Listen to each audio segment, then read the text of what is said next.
أعوذ بالله من الشيطان الرجيم. بسم الله الرحمن الرحيم. قل إن ربي يبسط الرزق لمن يشاء من عباده ويقدر له وما أنفقتم من شيء فهو يخلفه وهو خير الرازقين. صدق اللہ العظیم. سورہ سبا کی آیت نمبر 39 آپ حضرات نے سنی اور 22واں پارہ ہے، اس کا 11واں رکوع چل رہا ہے. اس آیت میں اللہ جل جلالہ فرماتے ہیں کہ آپ فرما دیجئے کہ میرا پروردگار اپنے بندوں میں سے جس کے لیے چاہتا ہے رزق کی فراوانی کر دیتا ہے اور جس کے لیے چاہتا ہے تنگی کر دیتا ہے، اور تم جو چیز بھی خرچ کرتے ہو وہ اس کی جگہ اور چیز دے دیتا ہے. وہی سب سے بہتر رزق دینے والا ہے. لفظی ترجمہ ہے اس آیت کا. اسی طرح کی آیت پیچھے بھی گزری ہے، آیت نمبر 36. وہاں بھی اسی طرح کی بات ہے. اس میں یہ ہے کہ میرے پروردگار، آپ فرما دیجئے کہ میرا پروردگار جس کے لیے چاہتا ہے رزق کی فراوانی کر دیتا ہے اور جس کے لیے چاہتا ہے تنگی کرتا ہے. لیکن اکثر لوگ اس بات کو سمجھتے نہیں ہیں. تو بظاہر ایسا لگتا ہے کہ یہ ان دونوں آیتوں میں تکرار ہے، ڈبل ہے، ایک ہی طرح کی آیت ڈبل آ گئی ہے. حالانکہ ایسا نہیں ہے. اس کا جواب یہ دیا ہے حضرات نے کہ یہ ڈبل آیت نہیں ہے. پچھلی آیتوں میں کافروں کا ذکر ہے. کافروں میں بھی بہت سارے لوگ غریب ہیں اور بہت سارے لوگ پیسے والے ہیں. کہ کافروں کا یہ والا شبہ کہ دیکھو تم مسلمان ہو گئے اور اسلام کی وجہ سے دیکھو تم غریب ہو گئے. تو یہ اعتراض غلط ہے. کیوں؟ بہت سارے کافر غریب ہیں اور بہت سارے فقیر ہیں، بہت سارے بھیک مانگتے ہیں. امریکہ میں بھی لوگ بھیک مانگتے، نیو یارک میں بھی لوگ بھیک مانگتے، پیٹرول پمپوں پہ بھیک مانگتے ہیں. اچھے مالدار ممالک کے اندر یعنی جب سگنل پہ گاڑی کھڑی ہوتی ہے تو وہاں لوگ بھیک مانگتے. لندن میں بھی مانگتے ہیں بھیک. تو غریب لوگ اس میں بھی ہیں، کافروں میں بھی وہ بہت سارے غریب لوگ ہیں. تو پچھلی آیت کا تعلق کافروں کے ساتھ تھا، اور اس آیت میں ہمارے رب نے من عبادہ کا لفظ کہا ہے کہ اللہ جل جلالہ کی ذات اپنے بندوں میں سے. اس لیے اللہ پاک مسلمانوں کو اپنا کہتے ہیں. اگرچہ کافر بھی اللہ کے بندے ہیں لیکن کافروں کو اپنا نہیں کہتے. اب کہیں گے اس کی کیا دلیل ہے؟ اس کی دلیل یہ ہے کہ سورہ محمد 26ویں پارے میں اللہ پاک فرماتے ہیں ذالک بأن اللہ مولی الذین آمنوا وأن الکافرین لا مولی لهم. کہ بے شک بات ہے کہ اللہ پاک ایمان والوں کے رفیق ہیں، ایمان والوں کے دوست ہیں، اور کافروں کا کوئی دوست نہیں ہے. اگرچہ یعنی کافر بھی خدا کے بندے ہیں. ایک دو جگہ اللہ نے کافروں کو اپنا بندہ کہا ہے لیکن وہ کسی اور نسبت سے کہا ہے. تو یہاں پر پچھلی آیت میں کافروں کا بیان تھا اور یہاں پر فرماتے ہیں میرے بندے. میرے بندوں میں جس کے لیے چاہتا ہوں میں کیا کرتا ہوں؟ حالات کو اچھا کر دیتا ہوں. میرے بندوں میں بہت ساروں کو میں نے غریب پیدا کیا. بہت سارے تقوی والے لوگ غریب ہیں اور بہت سارے تقوی والے لوگ مالدار ہیں. تو یہ مت سمجھنا کہ غربت کا تعلق جو ہے وہ اللہ کے نہ چاہنے کے ساتھ ہے اور مالداری کا تعلق اللہ کے چاہنے کے ساتھ ہے. یہ بات غلط ہے. یہ ہماری چاہت کے ساتھ ہے. تو پچھلی آیت میں کافر کا بیان اور اس آیت میں ایمان والے کا بیان. یہ فرق بعض مفسرین نے یہ فرق بیان کیا ہے. ڈبل نہیں ہے. یہ پچھلی آیت کافروں کے لیے، یہ آیت ایمان والوں کے لیے. اور دوسرا فرق یہ بیان کیا ہے کہ پچھلی آیت جو ہے وہ انسانوں کے مختلف لوگوں کا بیان ہے، چاہے ایمان والے ہوں یا غیر ایمان والے. بہت سارے انسان ہم نے پیسوں والے پیدا کیے ہیں چاہے کوئی بھی ہو، اور بہت سارے انسان ہم نے غریب پیدا کیے ہیں چاہے کوئی بھی ہو. اور دوسری آیت کے اندر ہمارے رب فرماتے ہیں ایک ہی آدمی کے مختلف حالات کا بیان ہے. ایک ہی آدمی پر کبھی اچھا حال آ گیا، پیسے ہی پیسے مل گئے، کبھی وہی آدمی جو ہے نا حالات میں گر گیا اور پھنس جاتا ہے. آدمی کسی کام میں ہاتھ ڈالتے ہیں، ہاتھ بنتا نہیں ہے اس کا. تو پچھلی آیت میں انسانوں کے مختلف گروہوں کا بیان ہے، چاہے مومن ہو یا کافر ہو. اور اس آیت کے اندر ایک ہی آدمی کے حال کا بیان ہے کہ کچھ سال پہلے تو بہت مالدار تھا، آج غریب ہے، یا کچھ سال پہلے بہت غریب تھا، آج بڑا پیسے والا ہے. تو یہ چیزیں ہماری چاہت کے ساتھ چلتی ہیں. اس کا تعلق جو ہے وہ اس کے ساتھ نہیں ہے کہ تو بڑا بد نصیب ہے، تیرے پاس تو یہ پیسے ہی اللہ نے چھین لیے. دیکھو تو کتنا منحوس آدمی ہے، تیری نحوست کی وجہ سے ایسا ہوا. تو یہ جملے اچھے نہیں ہیں، بلکہ اللہ کی چاہت کے ساتھ ایسی چیزوں کا تعلق ہے. اچھا کبھی کبھار آدمی کوئی گناہ نہیں کرتا پھر بھی حالات ٹائٹ ہو جاتے ہیں، تو اللہ کی چاہت لگتی ہے سب چیزوں کے ساتھ. تو ایسے ہر موقع پر آدمی کو چاہیے کہ آدمی اللہ کے ساتھ جڑے اور ہر حال کی نسبت وہ اللہ کی طرف کرے کہ بھئی میں تو اللہ کے فیصلے پر راضی ہوں. ایک بات تو اس آیت میں پہلے ٹکڑے میں یہ ہو گئی. آیت ایک اس لیے پڑھی تھی کہ باتیں اس میں کافی ساری ہیں. دوسری بات ہمارے رب نے یہ فرمائی کہ تم کچھ بھی خرچ کرو گے اللہ جل جلالہ اس کا بدل دے دیں گے. آخرت میں تو یقینی ہے، کبھی دنیا میں بھی دے دیں گے، کبھی دونوں میں دے دیں گے. کبھی ایسا ہوگا کہ صرف آخرت میں ملے گا، دنیا میں نہیں ملے گا. کبھی ایسا ہوگا کہ دنیا میں بھی ملے گا اور آخرت میں بھی ملے گا. اور یہ بات ہمارے رب کا ایک قانون ہے کہ جو چیز خرچ ہوتی ہے اللہ پاک اس کو دیتے رہتے ہیں. جیسے پانی ہے، پانی آتا ہے، ہر جاندار کی ضرورت ہے. پانی جتنے بھی جاندار ہیں ہر ایک کی ضرورت پانی کے ساتھ جڑی ہوئی ہے. اچھا پانی آ گیا تو ہمارے رب نے اس کا نظام الگ بنایا ہے، الگ ترتیب کے ساتھ سب کو پانی دیتے ہیں. پھر وہ پانی ابھی ختم نہیں ہوا دوسرا آ جاتا ہے، وہ ختم نہیں ہوا تیسرا آ جاتا ہے. تو جو چیز جتنی زیادہ لگتی ہے، جیسے کنواں کھودتے ہیں لوگ، اب لوگ کہتے ہیں جی بور ہو گئی، پھر بور ہو گئی تو پانی آتا رہتا ہے. ایسا نہیں ہوا کہ جی بالکل ختم ہو گیا. کنواں لوگ کھودتے ہیں تو پانی ابھی استعمال ہو گیا اور رات کے وقت میں پانی اور آ جاتا ہے، وہ استعمال ہوا تو اور آ جاتا ہے، وہ استعمال ہوا تو اور آ جاتا ہے. جو چیز جتنی استعمال ہوتی ہے اللہ دیتے رہتے ہیں. اسی طرح ہمارا بدن ہے، ہمارا بدن استعمال ہوتا ہے تو کہتے ہیں میری طاقت لگ گئی، لگتا رہتا ہے.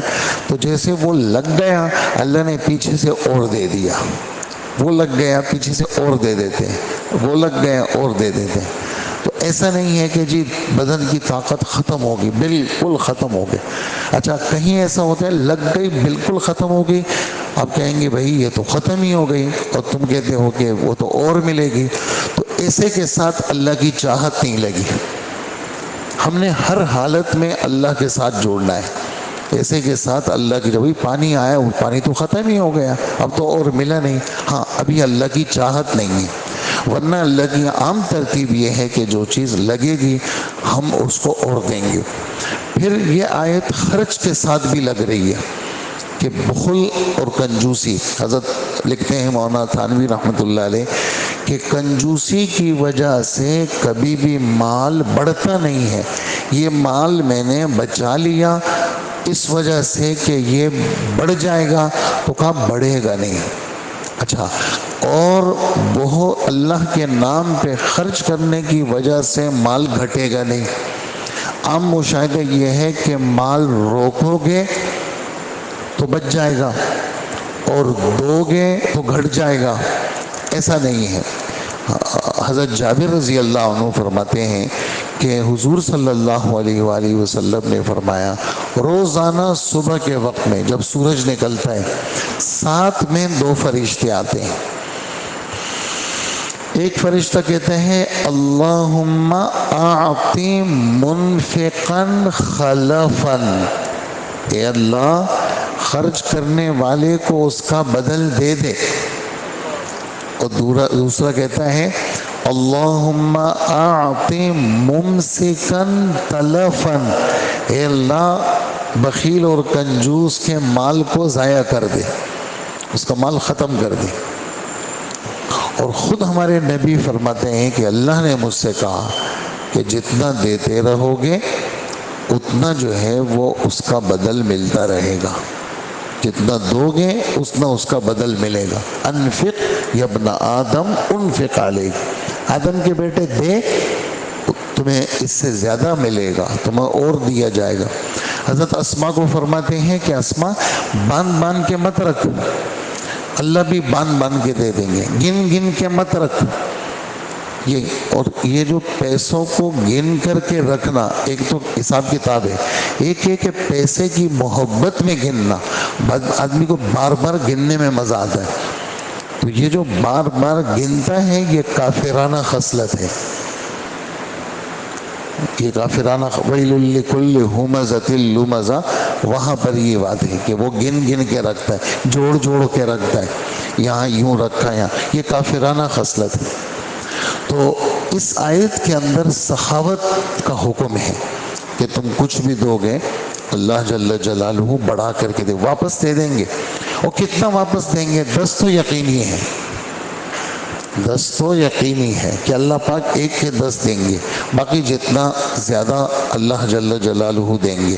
اسی وجہ سے آدمی کا ہر خرچ جو شریعت کے مطابق ہو اللہ کی طرف سے اس کو ملتا ہے، جو چیز شریعت کے مطابق نہ ہو، یعنی آدمی ہم نے راشن کے لیے پیسے جمع کیے، مطلب گھر کا راشن ہے جی، یہ ہمارا راشن ہے، یہ ہمارا آٹا ہے، یہ ہماری دالیں ہیں، چاول ہے، گھی ہے، ہمارا راشن۔ اللہ کے رسول فرماتے ہیں جو تم نے اپنے گھر پہ خرچ کیا اللہ اس پر تمہیں صدقے کا ثواب دیں گے، اللہ پاک تمہیں اس پر صدقے کا ثواب دیں گے۔ تم اپنے گھر میں دے رہے ہو اللہ پاک اس پہ بھی ثواب دیں گے۔ تم اپنی عزت کے بچانے کے لیے دے رہے ہو اللہ پاک اس پر بھی ثواب دیں گے۔ تو حضرت جابر رضی اللہ عنہ کے شاگرد ہیں محمد ابن منکدر، وہ پوچھتے ہیں کہ حضرت عزت کے بچانے کے لیے کیا مطلب ہے؟ تو انہوں نے کہا عزت کے بچانے کا مطلب یہ ہے کہ کہیں پر آدمی دیکھتا ہے یار اگر میں نے یہاں خرچ نہیں کیا تو یہ آدمی کیا کرے گا، یہ ہر جگہ میرے بارے میں برائیاں کرے گا، اور یہ مستحق بھی ہے لیکن یہ زبان کا بھی صحیح نہیں ہے، اس وجہ سے میں اس کو دیتا ہوں تاکہ یہ جگہ جگہ میری برائیاں نہ کرے۔ تو ہمارے نبی فرماتے ہیں یہاں بھی دینے میں صدقے کا ثواب ہے۔ اور کون سا پیسہ وبال ہے؟ کہا وہ پیسہ ہے جو تعمیرات پہ خرچ ہو، فضول تعمیرات۔ اور ہم سب دیکھتے ہیں سب سے زیادہ جو خرچ ہوتا ہے، یعنی کوڑا فلیٹ لے لیتے ہیں 7 کروڑ روپے کا، اور کتنے پیسے لگیں گے؟ 60-70 اور لگ جائیں گے، ایسے جیسے 60-70 روپے لگیں گے۔ وہ 60-70 کس پہ لگتے ہیں؟ 25-30 لاکھ تک کا تو کچن بنتا ہے، سیدھا کچن میں وہ چیزیں بھی بنتی ہیں جو پوری زندگی استعمال میں نہیں آتی، وہ چیزیں کچن میں لگتی ہیں جو پوری زندگی نہیں لگتی، لیکن وہ کیا ہے؟ پھر 2 کچن بناتے ہیں، ایک لوگوں کو دکھانے کے لیے بناتے ہیں اور ایک کیا کرتے ہیں وہ چھپ کر کے بناتے ہیں جس میں کھانا پکتا ہے۔ یہ سامنے کچن ہے، اس میں لاکھوں روپے کا خرچ ہوتا ہے۔ یہ سب پیسوں کا اللہ حساب لیں گے، ہر پیسہ، ہر تعمیر جو آدمی اللہ کی نافرمانی میں استعمال کرے اس کا اللہ حساب لیں گے، اور جو چیز اللہ کے نام پہ دے اللہ پاک اس کا بدل دیتے ہیں۔ اور آخری بات اس میں یہ ہے اس آیت کے اندر کہ ہر وہ چیز جو خدا کے نام پہ قربان ہو اللہ پاک اس کو گھٹاتے نہیں ہیں، اور جو چیز خدا کے نام پہ نہ لگے وہ ضائع ہو جاتی ہے، سڑ جاتی ہے۔ جو اللہ کے نام پہ قربان ہو، اس کی زندہ مثال ہم دیکھ لیں کہ کتنے بکرے ذبح ہوتے ہیں، بکرے، مرغیاں، گائیں، بیل ہر وقت چھری کے نیچے ہوتے ہیں، کتنی کروڑوں مرغیاں روز ذبح ہوتی ہیں، لیکن اللہ جل جلالہ اس کو دیتے رہتے ہیں۔ کتنے جانور ذبح ہوئے، اگلے سال آپ کو ریوڑ کے ریوڑ نظر آئیں گے، حالانکہ جو بکرے ہیں عام طور سے ایک ہی پیدا ہوتے ہیں یا دو ہو جاتے ہیں، بہت کم 3 پیدا ہوتے ہیں، اور کتے اور بلیاں 6 7 پیدا ہوتی ہیں، لیکن آپ کو کتے بلیوں کے ریوڑ نظر نہیں آئیں گے، کیوں؟ وہ ذبح نہیں ہوتے، اللہ کے نام پہ نہیں لگتے۔ جو چیز اللہ کے نام پہ لگتی ہے اللہ پاک اور دے دیتے، نظر نہیں آتے۔ ہندوستان کے اندر جب ہندوؤں نے گائے پہ پابندی لگائی تو اللہ نے پیداوار گھٹا دی، ورنہ ہر جگہ گائے نظر آتی تھی۔ جب انہوں نے سرکاری طور پر کہا کہ کوئی گائے کو ذبح نہیں کر دے گا، اللہ پاک نے پیداوار گھٹا دی۔ عربوں کے ہاں اونٹ بہت زیادہ تھی، جب سے انہوں نے اس کو استعمال ختم کیا اللہ نے پیداوار ختم کر دی۔ تو یہ ان لوگوں کا بھی جواب ہے جو قربانی کو معیشت کے لیے نقصان سمجھتے ہیں۔ وہ کہتے ہیں کہ قربانی آپ اتنی بڑی رقم کسی یتیم خانے میں دے دیں، آپ کیوں جانور کے ذبح کرنے میں ضائع کرتے ہیں؟ تو یہ ضائع نہیں ہے، یہ اللہ کے نام پہ قربان ہے، اور جو چیز اللہ کے نام پہ قربان ہوتی ہے اللہ پاک اس کو کبھی بھی ضائع نہیں کرتے۔ اس ٹکڑے کے اندر اس کا بھی جواب ہے، تو خرچ کی بھی ترغیب ہے، اور اس طرح کی باتیں بھی حضرات مفسرین نے اس آیت کے ذیل میں لکھی ہے۔ اللہ پاک ہمیں عمل کی توفیق عطا فرمائے۔ وصلی اللہ وسلم علی نبینا محمد وآلہ واصحابہ اجمعین۔ الحمدللہ رب العالمین والصلاة والسلام علی نبینا محمد وآلہ واصحابہ اجمعین۔